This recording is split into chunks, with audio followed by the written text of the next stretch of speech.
Good evening and welcome back to Overland Italy. I'm Jay Butler, your host. Today is Monday, June the 12th, 2023. The Abenteuer Allrad event was very successful in my opinion. It finished yesterday, left from the campground this morning about 7:30. And right now I am in Fulda, Germany. Kind of up on the side of a rolling hill. Behind me in my overlanding vehicle, I have the tailgate down and the back opened, and just my table and my laptop computer and headphones with the Starlink turned on. So working right now, just beautiful weather, spectacular scenery. So I wanted to take an opportunity because recently I've just been filming so much of the landscaping, walking around the event, not too many interactions just because I was so busy. It's the first one I've ever been to. So focused on gathering information, looking at different vehicles, different builds, different products. I just didn't spend a lot of time, to be honest with you, on filming. I was trying to get the overall essence of it rather than the minutia. Had that been my second or third event, I probably would have, but it was my first Allrad and Abenteuer event in Bad Kissingen, Germany. And so on the personal side, I was trying to absorb as much as I could from it. And several things that I learned through the event and also through being on the road now for over 3 weeks. One, I'm very pleased. I guess it's this way. I'm very pleased with the vehicle, with the design, with the build. Everything is working as I intended it to, as I designed it.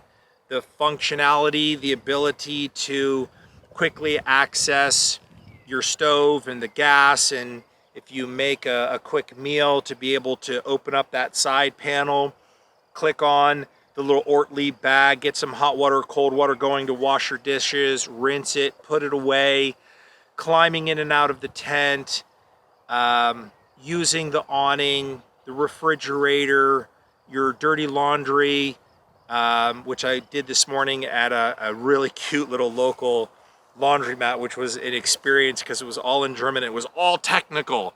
Like, Germans can't, or at least in this little town at this location, could not make washing your clothes a simple event. There was like this intense diagram on it was pretty funny. I figured it out, but it was very German-esque. Also, making use of the expedition pump from the batteries on my Sony ZV-1 died. I will have to tell you, that's one thing about this camera that is a little annoying. It does not have a very long battery life. I've got 3, and you're right in the middle of a good conversation and then you hear that sound and got to stop and change your battery. Anyway, I digress. On the front left driver's side wheel, the tire number 1, I blew what's called a cuffia in Italian, where you've got the wheel. It's the spindle that goes up into the drive shaft that turns the wheel where your bearings are. There's a rubber protective housing filled with grease, and that kind of cracked, and it looks like it exploded because there's kind of grease everywhere just in that one area. I stopped by today at the Land Rover dealership in the local town, big Land Rover Jaguar, and they had a 10-day waiting list before they could even get me in. Gentleman was very nice, called around to about 6 different locations within 50 to 100 kilometers of here. Everybody was full. They're just backed up. And so I wasn't able to have it repaired immediately, but I will. So, a couple things that I learned in this trip. One, the build that I made, I'm very happy with it. The car is basically perfect, at least for my needs. Save one thing. I can only live out of it. So during your 6 to 8 months of the year-ish, it's it's fantastic. But during those 4 winter months where you've got rain, wind, and it's cold, right? So, I mean, or if you just get caught in a storm or whatever, you can't live in the vehicle. And if you'll remember, at the time I bought this 2006 Land Rover Discovery 3 HSE TDV6, I didn't know what overlanding was. I just bought it because I thought it would be a great car living in Sicily on roads which are 4-wheel drive roads. They're just pothole on top of pothole, or cobblestones, or potholes, all of them combined. And it was just a great, strong, durable vehicle for that purpose. So having built this out and completed it, I'm very proud that I brought it to fruition, that I saw the project through to completion. I'm very happy with the results. For its class, for what it is, it really is fantastic. Very pleased with it. So one of the things I was looking at the Allrad event 2023 was looking at other people's builds. I found that I had more water. Most people are only carrying around 60 liters of water or so. Again, I have 122. Most people had maybe up to 180 liters of petrol. Most weren't diesel, or if they were, their consumption, they might be able to have carried more fuel, but their fuel economy was so poor that I actually had more distance out of this vehicle than some of the larger rigs. Not all of them, for sure, but many of them. So having a distance of 1,350 kilometers, which I was able to test again this year, when the light came on and you normally have about 30, 35, 40 kilometers left, I was already at 1,325 kilometers and just went ahead and switched on. I had filled up the reserve tank a second time, so I went ahead and switched it on, but I would have gotten 1,350 kilometers out of it on this trip. Large combination of highway and a lot of off-roading, so very consistent number for, you know, your distance. So the Starlink, I saw about a half a dozen Starlinks at the event. I was the only one who had custom configured it into the vehicle, so that all I have to do is, you know, when I go up onto the roof, turn the little device, lift up the stand, open my box, take out the cable, connect it to the Starlink and set it in, and I'm done.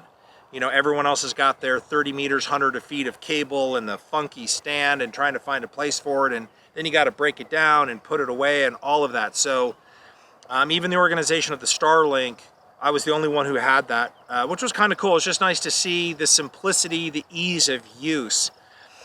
Setup time, breakdown time in comparison to what I saw at the event. I felt very good with what I've created. Great solar panels.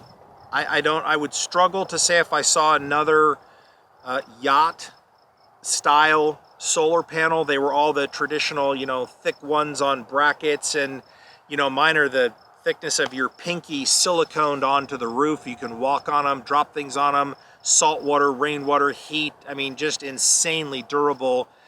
And those 333 watts produce 17 volts. It's actually more than the car. That's incredible. Battery consumption was great. A lot of people had far more battery than I did, but I'm not doing induction cooking or anything of that nature. I don't think my fuel consumption is as high, battery power consumption is as high as others. You know, front and rear lockers. I was just looking at what I had created and comparing it to all of the other vehicles, and particularly those, you know, in my class. The two primary vehicles there, without question, Land Rover and Toyota. You know, a few Isuzus or Fords or something every now and then, mixed in with a little bit of Volkswagen, but it was all just Land Rover or Toyota. So I am considering selling this vehicle to purchase a Toyota Land Cruiser 78 series, so I can do a rooftop conversion. maybe something along the lines of an Alucab Hercules, which is pretty standard in the industry, or something along those lines, but where I can sneak into the vehicle during inclement weather, or particularly in Europe where you just don't have those wide open, expansive places to find a location, you know, to stay, or you're closer to a little town and living outdoors is not conducive to your environment. You just kind of want to stay in the car for that night until you sneak on over to the next place. Also, just the reliability. I've had many Toyotas in the United States. We have one now. My wife has got a really cool 2004 Toyota RAV4 diesel, you know, permanent four-wheel drive. Never had a problem with it. Never had a problem with it. Changed the brake pads, you know, I mean, just nothing.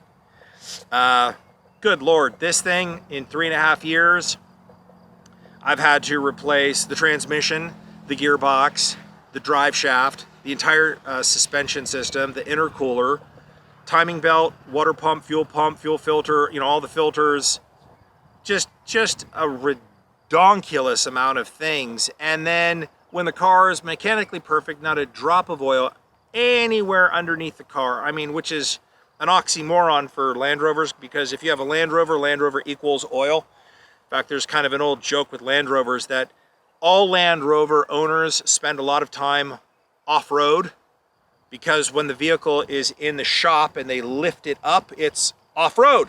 So that's where most Land Rover owners spend their time off-road, is in the mechanic.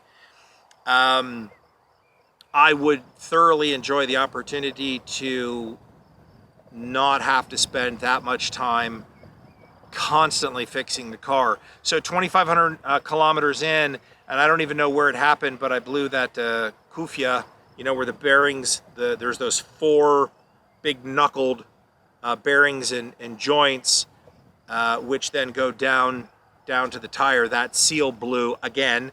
And it's not a very expensive repair. It's like maybe an 80 euro part, about 2 hours of time. They got to take the wheel off, you know, drop the brakes down and pull out the spindle and clean everything and put it back and reassemble it in the kufia and get the grease back in there and then put everything back. You know, maybe 200 or 300 euro in total. But still, it's 200 or 300 here, a couple thousand over there, and just the time and the stress. Toyota, way to go. I think that's the way to go. And you can't buy the Toyota 78 series in the United States, at least to the best of my knowledge. And when I picked this vehicle up, I got it for 12,000 euro, about 12,000 bucks. Whereas, you know, a brand new Toyota 78 series is between 54 to 63,000 euro. And then you've got to start doing the upgrades and the improvements. So I should be able to pull out a vast majority of the things that improvements that I've made on this vehicle and put it into a Toyota 78 series. And that's the direction I'm pretty sure I'm going to go in. The other direction I was looking at, which I walked away from, was the Iveco 55 108, I believe it, 180, sorry, 55 180. Which is their 4-wheel drive van. So it's about 85,000 euro with the 22% VAT tax that we lovingly enjoy here in Europe. It's about 106,000 euro empty. And when I was at the Abenteuer Allrad event, again in Bad Kissingen, Germany, here 2023, to have someone do the interior, I was trying to get, you know, an idea for prices. Were ranging anywhere from $80,000 to $180,000 on the interior, which is insane. So really, to do the Iveco the way that you would want to, you're a solid $200,000. Much like the sportsmobile that you can pick up in Southern California, it's around that $200,000 price point, which for me is just more that I want to spend. You know, 100 grand, okay, I can see that 80 to 100 in that range, I could live with that, you know, but doubling that, I don't know. I don't know about you, but you know, for me, that kind of takes me, it's another category that I'm not interested in. So The other thing with the Iveco, and it is an amazing vehicle, there is nothing negative to say about it, maybe other than the cost, but you know, value for money, is there's basically 3 different sizes. There's kind of a short van, a medium van in height, and a tall one, and then in the rear there's a short, medium, and a long.